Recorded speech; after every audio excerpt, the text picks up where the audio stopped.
Lucille Dupuis, you have developed an app called Handsaway, or what is the app for and why did you come up with the idea? So the app is to fight street harassment and sexual and sexist aggressions in France. The idea came out in 2016. The founder of the application is named Alma Guirao. And so in 2016, she was victim of a sexual aggression in the metro. And when she came back home, she was very shocked and she decided to do a concrete thing to fight that kind of aggression.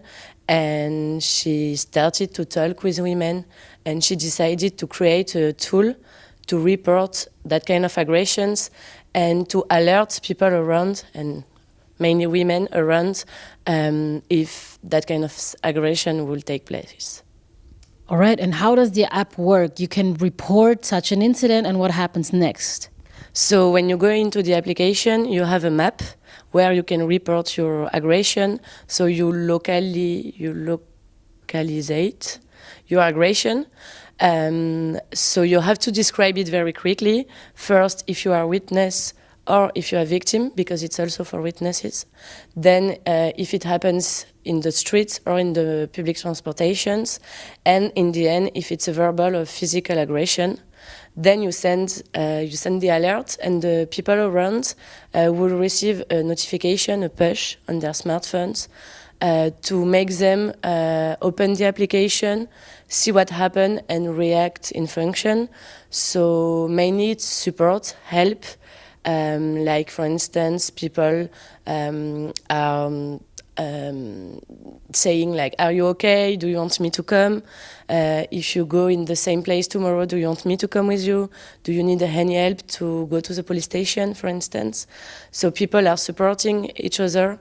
And sometimes it's also to link like victims and witnesses, things like that. And does it actually have an impact now that the app has been downloaded, I think, 30,000 times and 1,000 incidents reported? Does it actually help people? Yes, it really helps more in the psychological way because it's very good to feel that other citizens are here for you. Because most of the time, when you're a victim of that kind of aggression, nobody reacts. And so you start to culpabilize and think it's your fault and maybe you did something wrong, that's why it happened to you. And if nobody reacted, it's because it's your fault in the end. So when you go into the app and people around are supporting you and telling you it's not your fault, it's his fault, and you have nothing to do about this aggression, you feel better. And then after, citizens are also giving a lot of advice. For instance, you can go to that police station because they know how to handle that kind of aggression, or you can go to that association, it's very specific for your needs. So yes, it really helps and it has a real impact for people. So the main purpose is on a psychological basis, if I get it right. Is it also a warning system for me as a woman to know, hey, be careful in that area? Is that also an idea, or what is exactly the purpose of this app? So as you said, yes, for the support after the aggression, to be alerted to, like more in the very moment, just to know as a woman that an aggressor is around and just to be careful. The aim is also for us to collect data because we don't have in France data about street harassment. We have some of, but very few. So we want to really understand this phenomena, and to understand it we need data. So the idea is also to collect data, to analyze it, and then to use it to create concrete actions, and for instance with the public authorities.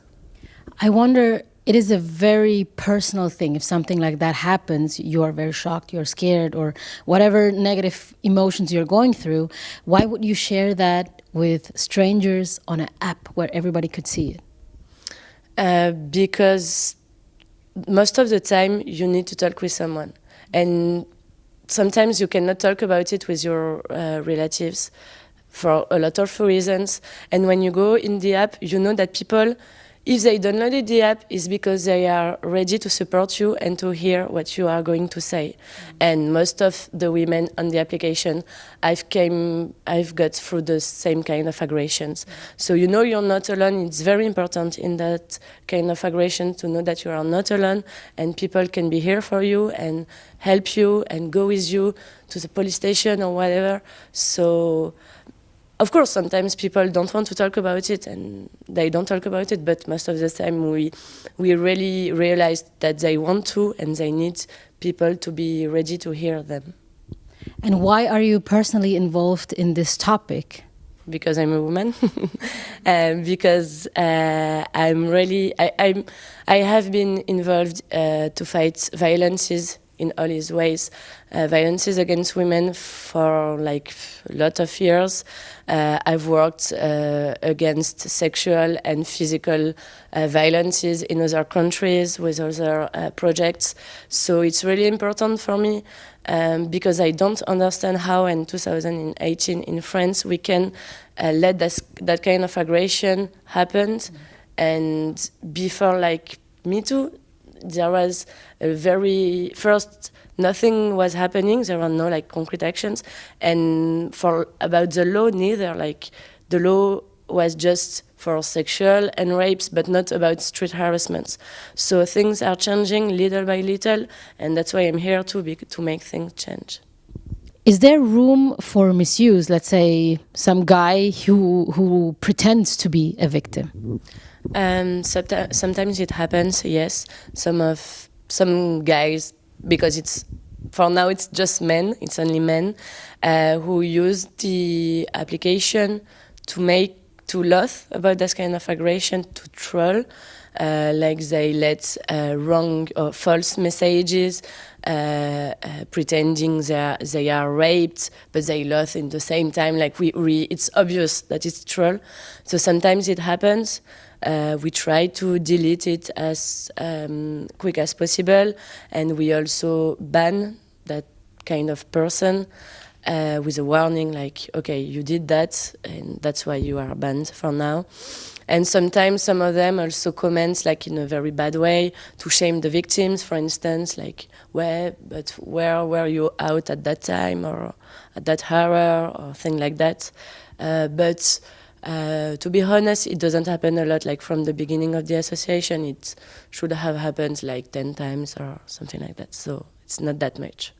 But it's not as dangerous that somebody could register and get someone to come to help them, and in actuality they want to harm them. Did ever something like that happen? No. It won't. I don't think it will happen because victims use the application after the aggression. You don't take yourself on during the aggression. So they geolocalizate the aggression, but not their own position.